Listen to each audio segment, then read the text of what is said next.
If you're looking for how to find depth in your everyday life, I want to share with you what I've learned that I can encapsulate into one message for you and how to find meaning, depth, experience, fulfillment in every day and a practice that you can access it in every moment of your life.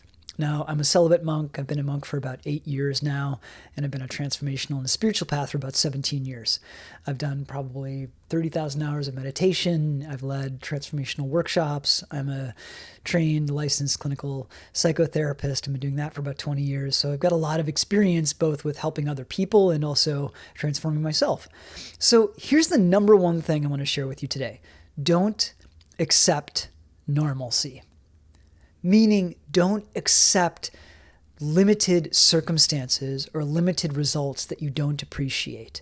Now, it doesn't mean to struggle with them and to get into the fight of it all, although I would say that fighting per se, pushing yourself, challenging yourself is an essential quality to finding depth and fulfillment in your life. And it's not about fighting, right? It's about being. So here's the one here. Let's take through a few steps here, okay? Number one, refuse mundane results. This is a key piece around how to find depth is you don't accept normalcy. I'm in a place right now where I'm living pretty much a dream life. I'm an assistant to a spiritual master. I've got this fantastic online practice. I have plenty of time. I'm doing the things exactly what I want to do in my life, and that'll be very different from what you want to do in your life. I live in a beautiful place in Florida here, and everything is better than I could have imagined 5 years ago. Very different than what I thought was going to happen, but it's better. Absolutely. And I find myself, even for me, who's focused on finding depth and awe and meaning in everyday life, accepting kind of how things are just sort of normal and not extraordinary, even though I'm living the life that I've wanted to live for a very long time.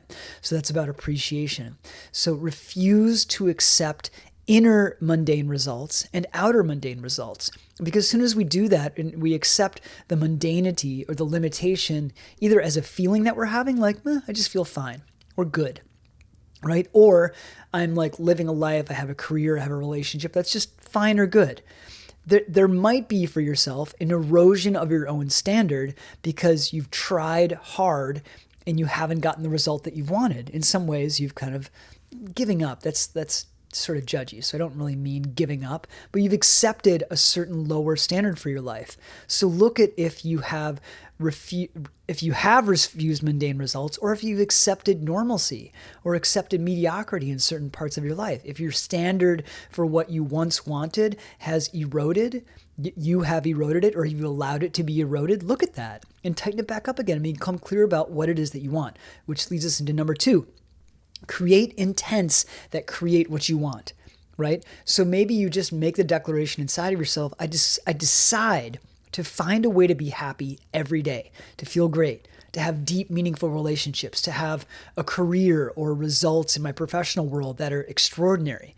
Now, you don't have to know how. We call this the tyranny of how. Forget about the how. Just be ultra clear on what it is that you want and that you decide to have. The how will reveal itself through the majesty of life itself. Circumstances, conversations, ideas will come to you that will reveal how you get there. And it probably won't be the way that you imagined it. I remember many years ago, I was in a career shift and I was totally burned out as a wilderness field guide, living and working with young people for, 1 to 3 weeks at a time, which I loved doing at a time. Then I got totally burned out, didn't want to do it anymore. And became really clear with myself. These are the qualifications of what I need to do and how I need to feel in a job, and I'll do anything if those qualifications are met. For example, I need to have as much time off as I want. I want to make this X amount of money. At that time, I think it was like $50,000 a year, which was a lot of money for me at that time, and it was more money, 15 years ago or whatever it was. What was it? I've got to feel fulfilled and grow a lot and be totally happy and fulfilled with whatever I do. That I've got to have amazing coworkers. I created this whole list for myself, and I said, I'll do anything. I'll be a janitor, which I had done in summers of college. I cleaned in elementary school and scraped gum off the bottoms of desks for 3 months for a couple of years. I was like, it doesn't matter to me what I'll do, but these things have to happen. And I just became clear with myself and the universe, which is really just the inner self. And I became ultra clear about that. And lo and behold, I did almost the same thing and something I didn't want to do because intuitively I had an interview with the company and they offered me a position and it just felt right. I didn't understand because it was something I didn't really want to do, which at that time was working with adolescent boys because I was tired of working with adolescent boys. I was so burned out, but that was the position. And I intuitively felt like, oh my God, this is it. All right, okay, fine. And I trusted myself, and lo and behold, after I worked there for 15 years and was so happy and fulfilled on every dimension. I mean, it had challenges, all of that stuff, but I was engaged in just making it great, and it was a great experience. It was a great tenure of my career at that time for 15 years.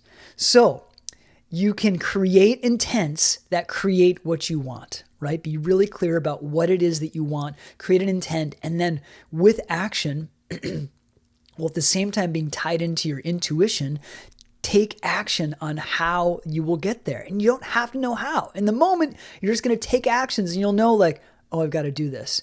And you'll just do it. And then somehow it'll start to get you closer to what it is that you want, right?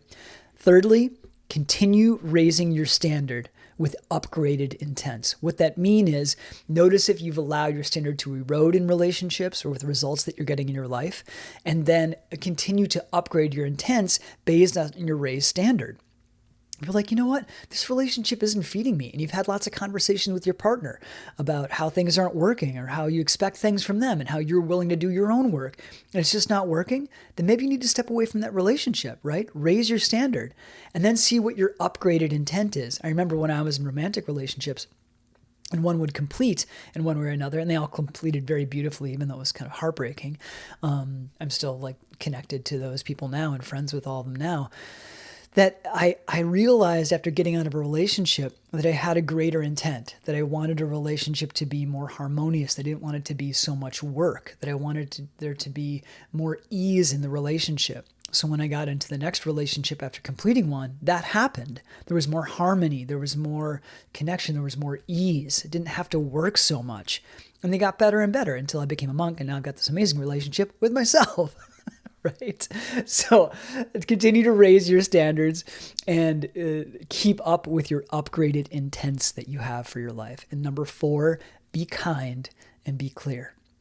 You can be clear and be kind at the same time. And I created this point because sometimes I see people get kind of ultra driven and cut off, like don't care about other people because they're so driven on their goals. And it's so important to be kind and connected to people and clear at the same time. You can be clear about yourself and your own boundaries and kind at the same time. And in fact, being one expression of holding boundaries, you could say is being kind because you're helping other people become aware of their impact on you, and you're doing it in a way that stays and keeps you connected.